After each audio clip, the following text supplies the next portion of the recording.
করে চাকরি করে থাকে তাদের অধিকাংশ চাকরির যে বেতনটা পায় সেই বেতনটা অধিকাংশ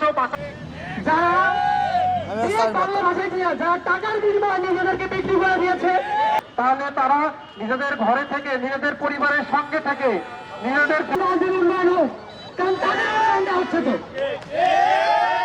এইসব নেতাদেরকে আগে আমাদের বয়কট করতে হবে। ইপিজেড বাস্তবায়ন হয়ে গেছে, এখানে জমি পাওয়া গেছে, এখানে সব কিছু আমাদের পক্ষে।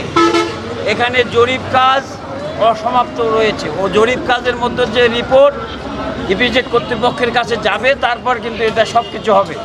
কিন্তু একটি অদৃশ্য শক্তি আমাদের আদিবাসী গোষ্ঠীকে লেলিয়ে দিয়ে গোবিন্দগঞ্জের এই স্বপ্নকে নস্যাৎ করার চেষ্টা করছে।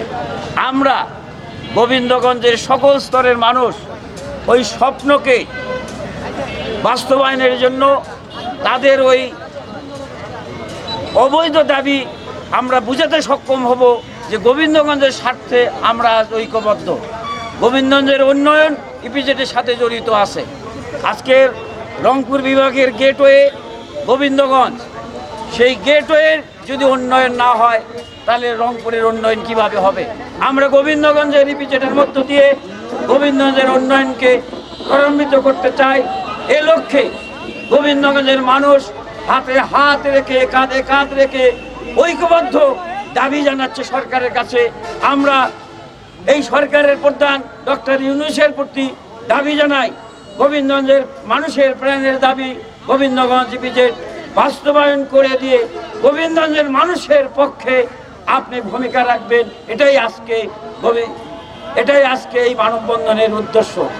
আমরা কর্মসূচি ভিত্তিক সেই উদ্দেশ্য সফল করার লক্ষ্যে সরকারের কাছে আমরা এটাই জানাচ্ছি, গোবিন্দগঞ্জের মানুষ ইপিজেড চায়, গোবিন্দগঞ্জের পক্ষে এই ইপিজেড হলে দেশের উন্নয়ন ত্বরান্বিত হবে। আয়োজন করা হয়েছিল, আলহামদুলিল্লাহ আজকে আমাদের মানববন্ধন সফল, এবং আমরা পরবর্তীতে বিভিন্ন কার্যক্রমের মাধ্যমে আমরা আমাদের ইপিজেড বাস্তবায়নের সম্মুখীন হব, এবং আমাদের পরবর্তী কর্মসূচিগুলো হবে লিফলেট বিতরণ।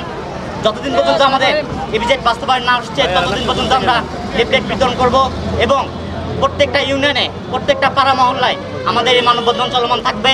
এবং আমরা আগামী সপ্তাহে খুব শীঘ্রই ডিসি মহোদয়ের কাছে গোবিন্দগঞ্জবাসীর পক্ষ থেকে স্মারকলিপি প্রদান করব ইপিজেড বাস্তবায়নের লক্ষ্যে। এবং এরপরেও আমাদের ঢাকায় যারা শ্রমজীবী মানুষ আছে তাদেরকে দিয়ে প্রেস ক্লাবের সামনে, ঢাকা প্রেস ক্লাবের সামনে আমরা বড় সড়ো করে একটা মানববন্ধনের ঘোষণা করব। ইপিজেড বাস্তবায়ন শুধুমাত্র আমরা চাইলেই হবে না, কিন্তু আপনি সবাই গোবিন্দগঞ্জবাসী যদি চায় নিজের অধিকার আদায় করার জন্য, তাহলে গোবিন্দগঞ্জে ইপিজেড বাস্তবায়ন সম্ভব। সেই জন্য সকল স্তরের মানুষের কাছে আমার আহ্বান থাকবে, দল মত নির্বিশেষে সকলে ইপিজেড বাস্তবায়নের লক্ষ্যে মাঠে নামুন, নিজের অধিকারকে আদায় করে নিন। আমাদের গোবিন্দগঞ্জবাসীর জন্য যতদিন পর্যন্ত আমাদের ইপিজেডটা বাস্তবায়ন হচ্ছে ততদিন পর্যন্ত আমাদের সংগ্রাম এই একই ব্যানারে আমাদের সংগ্রাম চলমান থাকবে। এবং আমরা যারা আছি সবাই মিলে আমরা গোবিন্দগঞ্জবাসী যারা আছেন তারা সবাই আমাদের সাথে একত্র প্রকাশ করবে, এই আশাই আমরা ব্যক্ত করি। ধন্যবাদ। আপনারা জানেন যে গোবিন্দগঞ্জে ইপিজেড হচ্ছে গোবিন্দগঞ্জ মানুষের স্বপ্নের দাবি। শুধু গোবিন্দগঞ্জ মানুষ বললে ভুল হবে, পুরো রংপুর বলতে পুরো উত্তরবঙ্গের মানুষের প্রাণের দাবি আমাদের এই গোবিন্দগঞ্জে ইপিজেডকে বাস্তবায়ন করা। আমাদের গোবিন্দগঞ্জে ইপিজেড বাস্তবায়ন হলে আমাদের প্রায় লক্ষাধিক মানুষ এখানে কর্মসংস্থানের সুযোগ পাবে। আপনারা একটা জিনিস বিশেষ লক্ষ্য করে দেখবেন, যারা আমাদের গোবিন্দগঞ্জ তথা পুরো উত্তরবঙ্গ থেকে যারা ঢাকায় চাকরি করে তারা মাসে বেতন পায় 15 থেকে 16,000 20,000। তারা এই টাকা দিয়ে তারা ওখানে থাকবে কি, খাবে কি?